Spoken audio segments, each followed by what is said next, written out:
Hi, my name is Alara, and people used to cross the street just to avoid me. Why? Because they believed I was cursed. Yeah, not just weird or creepy, actually cursed. They whispered behind my back, locked their doors when I walked by, and treated me like I was something straight out of a horror movie. But no one ever asked what really happened that night in the woods. And the truth? Well, it shocked everyone, even me. It all started when I was 8. My parents took me on a camping trip deep in the woods, a place locals called Whispering Pines. That night, something strange happened. I wandered off chasing a glowing light, like a firefly, but different. It felt like it wanted me to follow. I tripped and fell into a hollow near an ancient tree covered in strange symbols. When I got home, weird things started happening. Mirrors shattered near me. Dogs barked uncontrollably. And kids at school, they ran when I walked into class. By the time I was 12, I was that cursed girl. But I never told anyone about the tree or the voice I heard whispering my name. By high school, the whispers had turned into full-on bullying. Some kids said I was a witch. Others dared each other to touch my locker like it was cursed. I kept my head down mostly, but I couldn't ignore what was happening to me. I'd hear voices, faint ones, whenever I passed trees. Sometimes I'd dream of the woods, of the tree calling me back.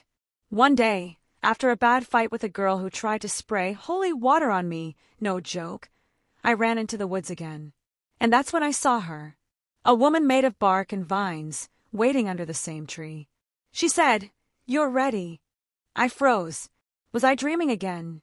The bark woman stepped forward and reached out, touching my forehead with a finger made of wood and moss. Suddenly, my skin burned, not painfully, but like ice and fire at once. When I looked in the mirror later, there was a faint mark, like a branch-shaped scar across my temple. After that night, I could feel things. When people lied, I felt a sting in my chest. When someone was about to get hurt, I'd get dizzy. It was like the forest had rewired me. But I didn't tell anyone, because if they thought I was cursed before, they'd never believe what I was becoming now. The whispers at school only got worse. Someone carved witch into my locker. Even the teachers avoided me. But I was changing. I stopped fearing the woods. I started hearing the forest spirit in my head, guiding me, teaching me. She told me I was chosen to protect the balance between nature and people. Chosen. I was barely passing biology. But one night, when a storm hit town and lightning struck a tree near the school, I felt it before it happened. I ran, and pulled a kid away just before the trunk crashed down. That's when people really started to talk. That rescue made me local news. But instead of praise, people whispered more. She knew it was coming. It's not natural. Some said I caused the storm. Even my aunt, who raised me, begged me to pray the evil away. I started to believe them. Was I cursed after all? But then I found an old journal in the attic. It was my mother's. She wrote about the forest's legacy, about me. She had the same dreams, the same mark. And then right before she died, she wrote one line. "If Alara ever finds this, tell her she was born for more." I returned to the woods that night. I needed answers. The forest was waiting. This time, the spirit didn't whisper, she spoke. She told me the truth. My bloodline came from the first guardians, people bound to protect nature when it was in danger. But over time, the world forgot them, feared them, hunted them. My mom had hidden who she was to keep me safe. But now, nature was calling again. "Will you accept it?" the spirit asked. I didn't hesitate. "Yes," I whispered. And just like that, the roots curled around my feet, not to trap me, but to welcome me home. From that night on, everything changed.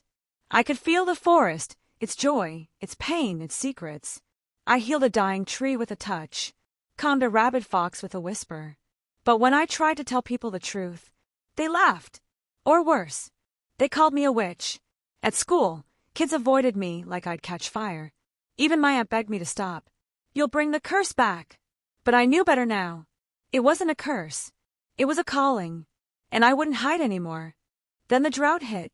Crops failed. Wells dried. Animals fled. The town panicked. They begged for help, from anyone. Even me.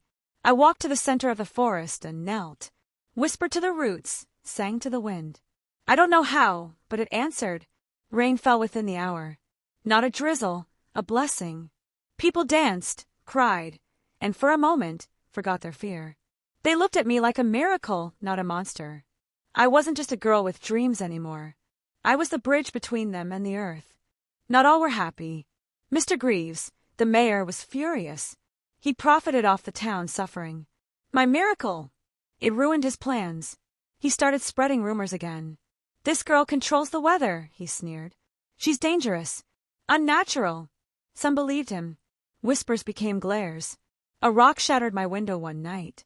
A note tied to it read, "Leave." But I didn't. I wouldn't run anymore. Because for the first time in my life, I knew who I was, and I wasn't alone. One night, I returned to the heart of the forest. The spirit was waiting. "You are ready," it said. With a touch, it showed me visions of past guardians like me. Some were healers. Some were warriors. All were feared before they were honored. The forest chose me for a reason. Not just to protect it, but to heal the world around it, even if the world wasn't ready. I stood taller that night. I wasn't cursed. I was chosen. I returned to town, this time on my own terms. The festival was happening, as if nothing had changed. I stepped onto the stage. Gasps. Murmurs. "I am Alara," I said calmly. "And I am not cursed." Lightning crackled above, then parted into a rainbow of light. Flowers bloomed in the square. Children laughed. I showed them what the forest had shown me. That healing was possible. That fear could become wonder. And slowly, the fear began to fade. It didn't happen overnight. Some still turned away. But many, many came to me. For help. For guidance. For truth. I tended gardens with a single touch. I calmed storms with a whisper. The town changed. Because I changed. And one day, a little girl asked, "Were you really cursed?" I smiled. "No," I said. "I was misunderstood. And now, I understand myself. This is my home. My power. My story. So was I ever cursed? No. But fear is powerful. And so is hope. What people fear, they shun. What they don't understand, they destroy. But sometimes, the truth hides in plain sight, just waiting to be seen with open eyes. I wasn't cursed. I was chosen to turn pain into peace, fear into wonder, and exile into home. This is the story of how I found my place, by embracing what made me different.